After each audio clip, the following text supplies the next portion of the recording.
घरोघरी मातीच्या चुलीच्या आजच्या एपिसोडमध्ये आपण पाहत आहोत की जानकी अवंतिकाला म्हणते की आपण विक्रांत रावांचं हे सत्य आई आणि शर्वरीपासून किती दिवस लपवून ठेवू शकतो आणि कालच आईंना माहिती होता होता राहून गेलं। त्यावेळेस अवंतिका म्हणते की जानकी वहिनी तुम्ही काही विचार करू नका। तेवढ्यामध्ये तिकडे शर्वरी येतात आणि म्हणतात की ऐश्वर्या दिसत नाहीये आणि ती 3 दिवस माझी सेवा करणार होती ना आणि मला कॉफी हवी आहे। त्यावेळेस जानकी म्हणते की मी तुम्हाला कॉफी बनवून देते। त्यावेळेस इकडे शर्वरी म्हणतात की तुम्ही माझ्यापासून काही लपवत आहात का, खूप विचारात दिसत आहेत। त्यावेळेस जानकी म्हणते की अजिबात नाही, आम्ही काय स्वयंपाक करायचा हा विचार करत होतो। तेवढ्यामध्ये इकडं सौमित्रा आणि ऋषिकेश येतात आणि अवंतिकाला सांगतात की सारंग आणि ऐश्वर्याची बेल ही रिजेक्ट झालेली आहे। त्यानंतर इकडं जानकी म्हणते की आपण आता काय करू शकतो। त्यावेळेस ऋषिकेश म्हणतात की मला मोठं टेन्शन याचा आलं आहे की विक्रांतराव या जगामध्ये राहिले नाही, हे सगळ्यांना कसं सांगणार।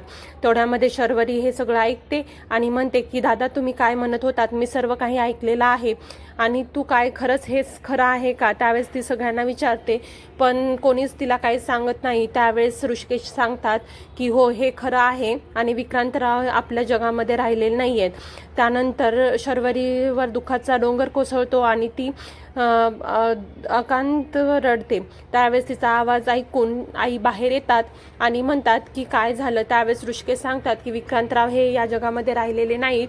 त्यानंतर सगळेजण शर्वरीला सावरत असतात आणि ऋषिकेश सांगतात की विक्रांतरावांची डेड बॉडी ही आपल्याच बंगल्याच्या मागच्या अंगणामध्ये सापडली आणि ती ऐश्वर्या आणि जानकीला सापडली। त्यावेळेस तिथे ऐश्वर्या आणि सारंगला त्याच्यामध्ये अटक करण्यात आलेली आहे आणि त्यावेळेस तिथं जानकी होती। पण शर्वरी हे सगळं ऐकते आणि म्हणते दादा तू काय म्हणत होतास की हे सगळं ऐश्वर्यानेच केलेलं आहे, कारण की तिलाच ती बॉडी का सापडली आणि हे सगळं तिचंच प्लॅन आहे आणि तिला कधीच माझं दुःख चांगलं वाटलेलं नाही आहे आणि ती नेहमी माझ्या दुःखाच्या आडच येते आणि आता माझं हे संसारही तिला बघवला नाही आहे। त्यावेळी जानकी म्हणते की शर्वरीताई असं अजिबात नाही आहे आणि हे सगळं ऐश्वर्याने केलेलं नाही आहे। त्यावेळेस मीही त्यांच्यासोबत होते पण शर्वरी काही ऐकत नाहीत आणि म्हणतात की माझा या घरावरती कोणाचाही विश्वास नाही। इकडे जानकी डब्बा बनवून घेते आणि म्हणते की मी सारंग आणि ऐश्वर्याला घेऊन जाते आणि ताट वाढून ठेवलेलं आहे ते तू शर्वरीताईंना दे। त्यानंतर इकडं जेलमध्ये अवंतिकाला व त्या तिथे असलेल्या सगळ्यांना जेवायचं आणून देतात। त्यावेळेस इकडे ऐश्वर्या म्हणते की मी हे असलं जेवण खात नाही। त्यावेळेस ती बाई म्हणते की तुला काय बर्गर आणि पिझ्झा हवा आहे का आणि जेलमध्ये वेळेवर जेवायला भेटतं हेच मेहरबानी समज।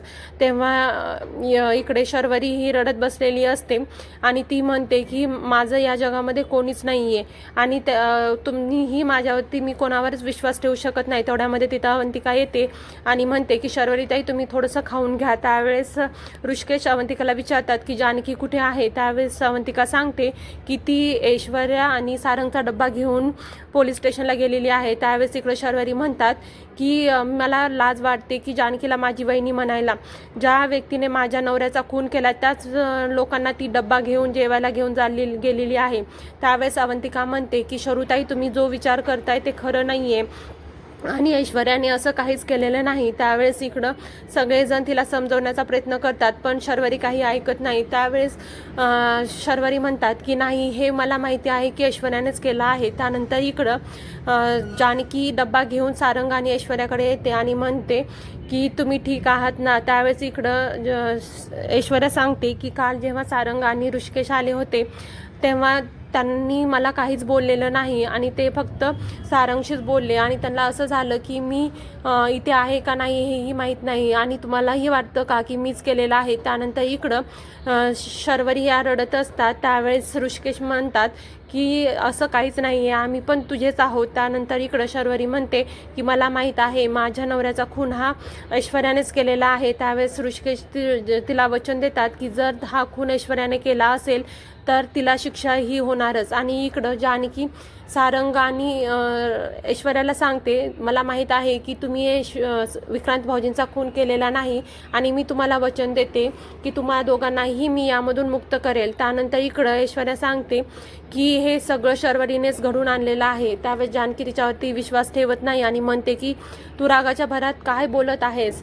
त्यानंतर इकडं ऐश्वर्या म्हणते की मी डे 1 पासून तुम्हाला सांगत आहे की शर्वरी आल्यापासून मी म्हणल्यामुळेच तू तिच्या मागे पैसे घेऊन पाठलाग करायला गेलीस आणि तेव्हा तुमच्या लक्षात आलं की पैसे हे शर्वरीनेच चोरलेले आहेत. तसेच जे काही करत आहे शर्वरी ते फक्त आणि फक्त पैसे मिळवण्यासाठी करत आहे, हे मी तुम्हाला पहिल्या दिवसापासून सांगत आहे. आणि विक्रांतरावांचा खून ही शर्वरीनेच केलेला आहे असं ऐश्वर्या सांगते.